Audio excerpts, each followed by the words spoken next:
మీకే సార్. అంటే మరి అడిగేస్తున్నా. లేదు మామూలే, అంతే. ఒక్క క్వశ్చన్ వెళ్ళండి.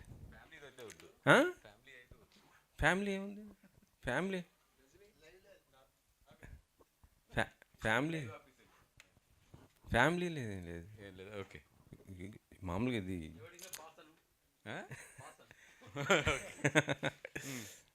ఏం లేదు. అంటే నిన్న బన్నీ గారు చేసిన ఆ కామెంట్ కొద్దిగా ఇప్పుడు సోషల్ మీడియాలో బాగా ఇదవుతుంది అనేసి దానిపైన నేను అడుగుతున్నాను అంతే.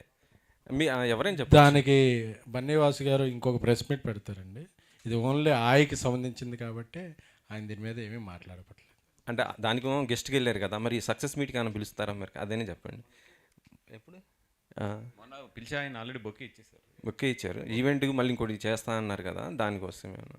లేదండి, ఎప్పుడు కూడా నేను ఇప్పుడు ఆయననే కాదు ఎవరిని కూడా గమ్ముని వాళ్ళ పనుల్లో ఉన్నప్పుడు ఇబ్బంది పెట్టను. ఇందాక ఇప్పుడు మన స్టేజ్ మీద కసిరెడ్డి ఉన్నాడు పాపం, అన్న నేను ఏదో చూసుకుని వస్తాను అన్నాడు. అక్కడ విజయ్ దేవరకొండ గారు షూటింగ్ కసిరెడ్డిది, వద్దనే చెప్పాను నేను.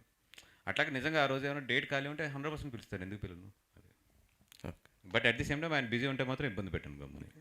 అదే అంటే మొన్న టైం తీసుకుని మరీ వచ్చి యాక్చువల్లీ మన రాఘవరామేష్ గారి సినిమాకి బాగా సపోర్ట్ చేశారు. అది కూడా మంచిగా ఆడుతుంది దాని గురించి, అందుకని. వాస్ గారు, మీరు చాలామంది కొత్త డైరెక్టర్లని ఇంట్రడ్యూస్ చేస్తున్నారు. అలాగే మీ మన మన మీడియా సర్కిల్లోనూ మనకు తెలిసిన వాళ్ళు కూడా చాలామంది మంచి కథలు పట్టుకొని అంటే వాళ్ళకు అప్రోచ్ అయ్యే విధానం తెలియదు. చెప్తానంట అంతే కదా, స్ట్రైట్గా అడుగుతాను. సీను మన ఇద్దరు ఫ్రెండ్షిప్ ఉంది, మనం చేసుకోవచ్చు. నా గురించి అట్లా చాలామంది ఉన్నారు. సో అలాంటి వాళ్ళకి ఏమన్నా మన దగ్గర వెసులుబాటు ఉంటుందా? డెఫినెట్గా అండి. ఇప్పుడు అది నేను ఏం చేస్తున్నానంటే అది చెప్పాను కూడా ఇందాక, గీతార్స్లో 3-4 ప్రొడ్యూసర్స్ ప్రిపేర్ అవుతున్నారు.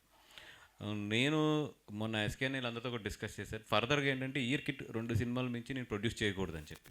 బికాజ్ ఎందుకంటే బాగా స్ట్రెయిన్ అవుతున్నాను and at the same time focus కూడా ఉండట్లేదు నాకున్న అవతల పనుల మీద కానీ మిగతా వీళ్ళ మీద.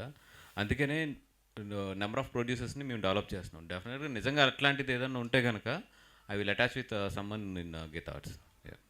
Hi Ankit, last week Aay సినిమాతో వచ్చారు, ఈ వీక్ మారుతినగర్ సుబ్రహ్మణ్యం. ఆయ్ సక్సెస్ అయింది, అది మారుతినగర్ సుబ్రహ్మణ్యంకి హెల్ప్ అయింది అనుకోవచ్చు.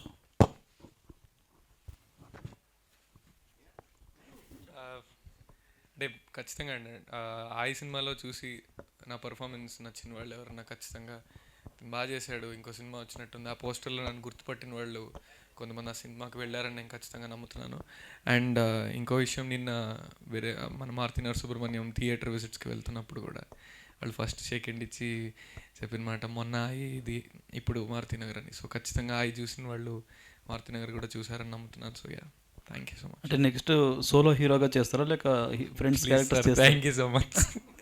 లేదు, ఆపర్చునిటీ అన్న ఏదన్నా అంతే, opportunity is bigger than anything. మనం అనుకున్న దానికంటే వచ్చింది సద్వినియోగం చేసుకోవడం అంతే. That's all I believed in. Thank you so much. Wish all the best. Thank you.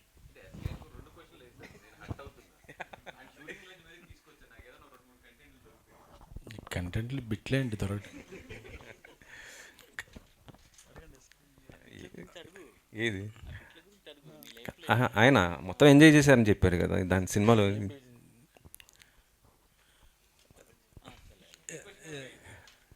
దాంట్లో మీరు బాగా ఎంజాయ్ చేసింది బిట్లా లేకపోతే ఏమి ఎంజాయ్ చేశారు అంటున్నారు?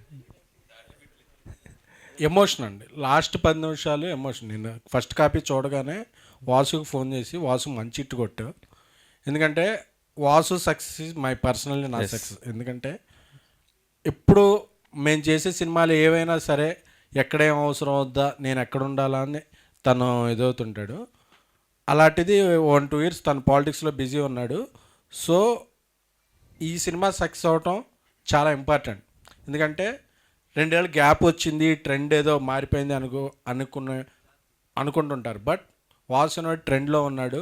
ఎక్కడ సినిమాని ఎలా ప్లేస్ చేయాలనుకున్నారంటే ఆగస్టు 15న 2-3 పెద్ద సినిమాలు ఉన్నప్పటికీ కూడా ఆ డేట్ని ఎంచుకొని దానికి తగ్గట్టు ల్యాండ్ చేయటం, ఆ సినిమాని కరెక్ట్గా ఎమోషన్ ఇది చేయటంలో వాసు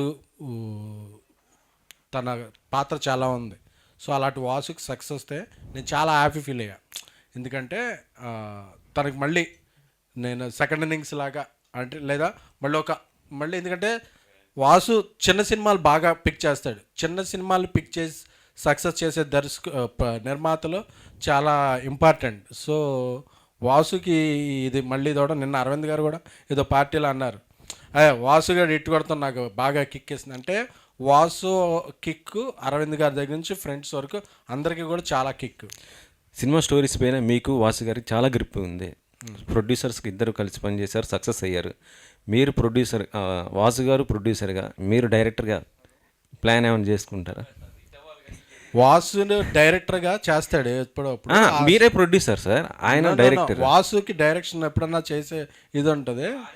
సో అప్పుడు నేను చేస్తా ఆ సినిమా. పైగా ఇంకోటి అనుకుంటున్నాం ఏంటంటే, ఇంకోటి ఈ సమయం వాటెవర్ మీరు క్వశ్చన్ అడిగారో లేదో తెలియదు, ఈ స్టేజ్ మీద నేను కన్వే చేయాల్సిన ఏంటంటే, ఎక్కడో తెలుగులో రైటింగ్ కల్చర్ చచ్చిపోతుంది ఇండస్ట్రీలో. ఎందుకంటే రైటర్స్ రావట్లేదు. ఇదివరకు డైరెక్టర్స్కి రైటర్స్ హెల్ప్ చాలా బాగుండేది. రైటర్స్ని సరిగ్గా గుర్తించుకో, లేకపోతే వాళ్ళకి తగ్గ రెమ్యునరేషన్ అనుకోండి, క్రెడిట్ అయిన ఇవ్వకో, ఎక్కడో రైటర్స్ అనేది రావట్లా. ఎవరు వచ్చినా సరే నేను డైరెక్టర్ అయిపోతాను అనుకుంటున్నారు, కానీ రైటర్గా పనిచేయాలని ఎక్కడ అనుకోవట్లా. తమిళ్లో చాలామంది రైటర్స్ ఉన్నారు, హిందీలో ఇప్పుడు సినిమా చేస్తుంటే చాలామంది రైటర్స్ ఉన్నారు, కానీ తెలుగులో రైటర్స్కి చాలా ఇబ్బంది పడాల్సి వస్తుంది. సో నేను, నా స్నేహితుడు రాజేష్, వాసు, మేమందరం కూడా రైటర్స్ని హాండ్ చేస్తున్నాం. సో మీలో నిజంగా ఎవరన్నా రైటింగ్ టాలెంట్ ఉండే రైటర్స్గా మీరు ఫ్యూచర్ ట్రై చేస్తుంటే you can come up with resumes. There is a good future for writers in Telugu industry. ఇదివరకులా కాదు, ఇప్పుడు రైటర్స్కి మంచి ఫీజు ఉంది, మీకు మంచి క్రెడిట్స్ దక్కుతాయి. థ్యాంక్ యూ.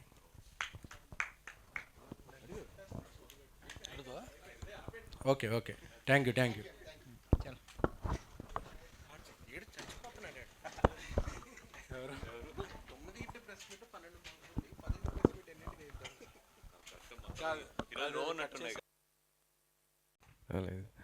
అంటే ఇప్పుడు సీడెడ్ ఒకసారి మొత్తం సక్సెస్ టూర్ వేసారు, మరి సెకండ్ వీక్ ఇటు తెలంగాణ మొత్తం ఇటు ఆంధ్ర సైడ్ పంపిందాం అనుకుంటున్నాను. అంటే ఇప్పుడు అందరూ కూడా, ఇప్పుడు మన మ్యాట్ షూటింగ్ ఆల్రెడీ రన్నింగ్లో ఉంది, అలాగే మన సుబ్బుకి 2-3 షూటింగ్ రన్నింగ్లో ఉన్నాయి, అంకిత్కి షూటింగ్ రన్నింగ్లో ఉంది. వీళ్ళందరితో కూడా అవతల సినిమాలు కూడా డిస్టర్బ్ అవ్వకుండా జాగ్రత్తగా తీసుకుని ప్లాన్ చేసుకోవాలి ఇది. ఓకే. ఇంకోటి బాస్ గారు, అంటే ఇప్పుడు అరవింద్ గారి తర్వాత మీరు ఎస్కేన్ ఇలా అంటే నెక్స్ట్ జనరేషన్లో ప్రొడ్యూస్ చేస్తూ ఇలా డైరెక్టర్స్ ఇంట్రడ్యూస్ చేస్తున్నారు కదా, ఇప్పుడు మీరు కూడా పెద్ద సినిమాలకు వెళ్తున్నారు, సీను హిందీ ఇలా వెళ్తున్నారు కదా, మరి నెక్స్ట్ మీ తర్వాత ఎలా ఎక్స్పాన్షన్ చేద్దాం అనుకుంటున్నారు? లేదండి, అంటే మా జర్నీస్ ఈజ్ విత్ గీతార్స్లో చాలా క్లారిటీగానే ఉంటాయి. ఇప్పుడు అరవింద్ గారు ఏంటంటే వెరీ క్లియర్గా ఉంటారు విషయాల్లోని. ఇప్పుడు ఎస్కేఎన్ బేబీ హిందీలో ప్రొడ్యూస్ చేస్తున్నాడు, తర్వాత మేబీ ఇంకా 2-3 పెద్ద సినిమాలు చేయొచ్చు, నేను 2-3 పెద్ద సినిమాలు చేయొచ్చు. ఆల్రెడీ గీతార్స్లో ఏంటంటే ఒక 4-5 ప్రొడ్యూసర్స్ని రెడీ చేసుకుంటున్నాం. దాంట్లో భాగంగానే ఇప్పుడు విజయక్ వచ్చింది. విజయక్ కూడా ఒక నెక్స్ట్ ఐ థింక్ ఇప్పుడు తన గర్ల్ ఫ్రెండ్ కానీ, నెక్స్ట్ వచ్చే విష్ణు గారి సినిమా కానీ, ఇవన్నీ కూడా తన ఎదురుండి లీడ్ చేస్తుంది. అలాగా ధీరజ్ ఉన్నాడు, అలాగే ఇప్పుడు భాను, వీళ్ళందరూ కూడా ట్రైన్ అవుతున్నారు. 100% ఏంటంటే నెక్స్ట్ ఇయర్కే ఐ థింక్ గీతార్ట్స్ నుంచి 4 to 5 ప్రొడ్యూసర్స్ అయితే మాత్రం, అంటే నాకు తెలిసి డైరెక్టర్స్ని, యాక్టర్స్ని ప్రొడ్యూస్ చేసే బ్యానర్స్ ఉన్నాయి, కానీ ప్రొడ్యూసర్ని ప్రొడ్యూస్ చేసే బ్యానర్ అయితే నాకు తెలిసి Geetha Arts. That not from the family, from the out side people మేమంతా కూడా.